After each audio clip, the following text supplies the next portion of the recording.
Maraming pinapatay dito. Maraming pinapatay dito. Doon talaga delikado. Doon talaga delikado. Alam mo yung sa 44? Oh, sir. Diyan lang nga. Diyan lang nga. Maraming pinapatay dito. Karna, pulda. Magandang araw mga idol. Sa video ito, takot at kaba ang mararamdaman ko. Ganon din ang mga kasama ko dahil sa sinabi ng tropa nating mga sundalo. At habang binabaybay namin ang kahabaan ng kalsada sa tupi at ninanamam ang ganda ng kalsada at ang kalaparan niya hanggang sa makarating na kami sa Takurong. At dito na nag-umpisa ang kwento. Mga idol, Takurong na tayo ha. Diretso tayo. Ano nakalagay dito sa mapa? Diretso.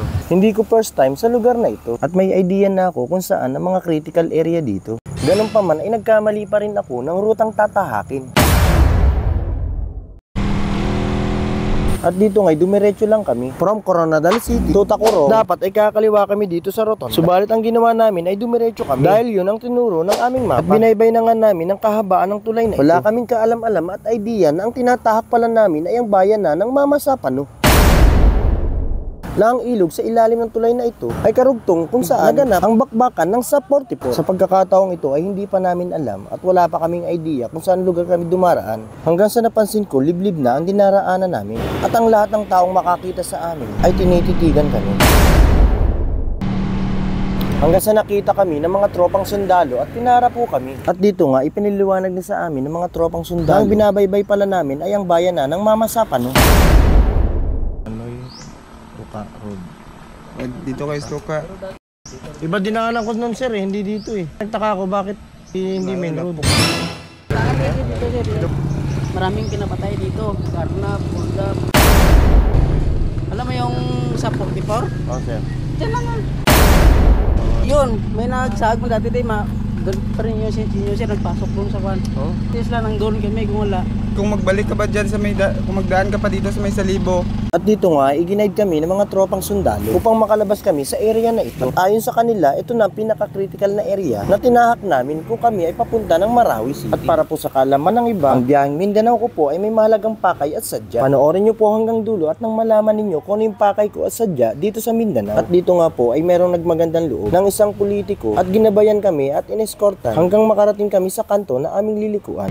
So yun mga idol, yun nasa unahan namin, yan yung nag-escort sa amin para mag-guide, para makalabas kami dito. Dahil napaka-critical area po talaga daw nitong lugar na ito mga idol. Pagdating nyo sa may Ramos, safety na dito, doon talaga delikado. Pero kung may dadaanan kayo like Big Mosque at saka Grand Mosque ng Cotabato, kailangan nyo talaga dumaan dito. Sa Big Mosque, sir. Big Mosque, pag ganun kayo, sa pinaka, yung sa Dato Salibo, Kakaliwa na kami dyan, sir. pagkaliwa na kayo dyan. Hindi na pala kayo North Cotabato, papunta kayong Cotabato City na. Okay.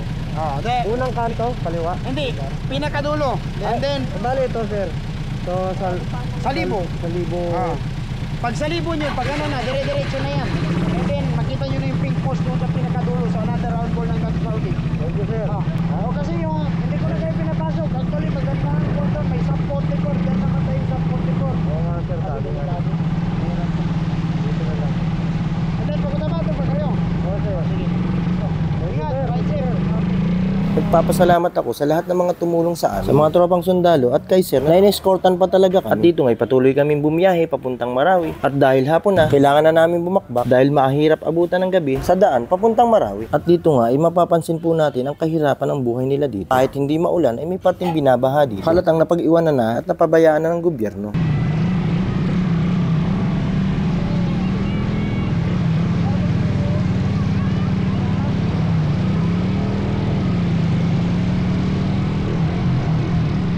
At bukod dyan ay grabe ang lubak ng kalsada nila dito. At dito nga, ito na ang kinatatakutan ko. Kaya abutan ng gabi sa daan papuntang Marawi. At sa pagkakataong ito, kung hindi ka taga dito, ay talagang kakabahan ka. At ilang minuto na nga lang ay malapit na kami sa Marawi. At pagdating namin doon, ito ang sumalubong sa amin. Idol! Dami ng mga idol. Sigar Malupiton. O yan, o yan. Dito. Yan. Baka kulangin ito yung sticker ko ah. Ano?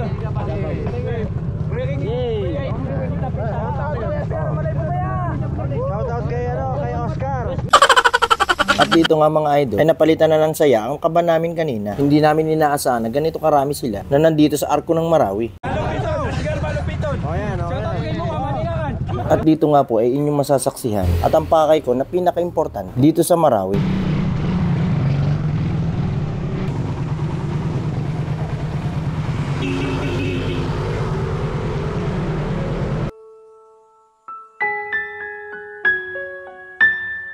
At dito ngayon napakagulo na ng iyak ang aking inaanak dahil na-miss na daw niya ako at ang kanyang lola dahil sa aming angkan. Sa ngayon ako lang ang may kakayanan na makapunta rito. Kaya naman labis-labis ang saya niya nung nakita niya. Palaging tatandaan na ang finish line ay ang makarating ng ligtas sa ating mga pupuntahan. Nagpapasalamat ako sa lahat ng mga tumulong at naggabay sa aming ride. Simula Luzon hanggang makaikot kami ng Mindanao. Hanggang sa muli, bye-bye!